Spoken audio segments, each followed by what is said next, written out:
Okay, May 20th, 2011, working on the stanchion here for the base for the stanchion for the lifelines. This one here was leaking on the starboard side near the aft here, and I removed it, which was fairly easy. It was loose as heck. Here's the port side. That one wasn't leaking, but I'm going to do them all. This rear starboard, aft starboard one is all cracked. That's going to take some work. I'm going to have to back it up, and I don't know if I'm going to have to put some glass mat in there to reinforce it and epoxy or what.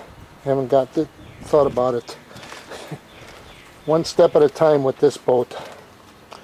So now I'm going to show you underneath.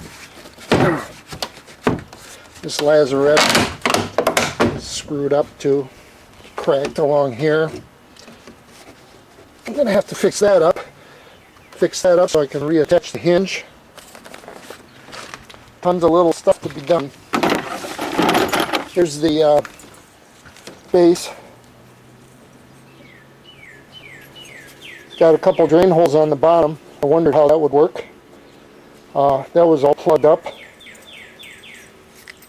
What I'm going to do is I'm going to make some stainless steel plates to fit underneath, stand it off just a hair, and have those nice and open, and just seal along the ends and seal underneath the stainless plate. That should allow them to drain. Okay, I'm going to go below.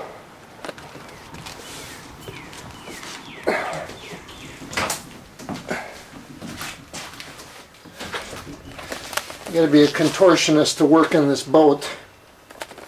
Anyway,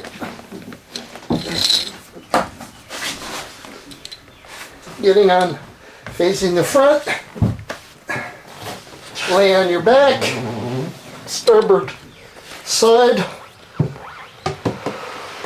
slide back underneath. There's a nice little spot for the wasps to get in. And here are the holes for the stanchion base, lifeline stanchion base. As you can see, I got a reinforcing plywood here, which nothing is attached to except the back two holes, or the forward two holes of the base were coming through there. It's all rotted. They didn't make it long enough, and the other spot was basically poorly screwed in. I thought I couldn't remember if this thing was cored or not, so it's going to be easier in some ways to repair. I'm not going to have to epoxy a core area. But I am going to take a die grinder along here and cut this back and cut across as far as I can and get this piece of wood out to here removed. It's got the same situation on the other side. No support here, wood on this end of it, on the forward end. I don't know what they intended to attach, but nothing is screwed in from above. So, all right, so I will now put in some earplugs, a dust mask, get my die grinder ready, bring it down under here and grind that off. And then I'll go on the other side and do the same.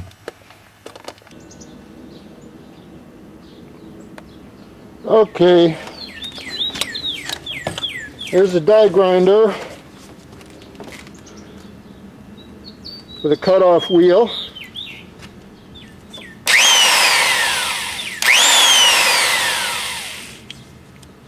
And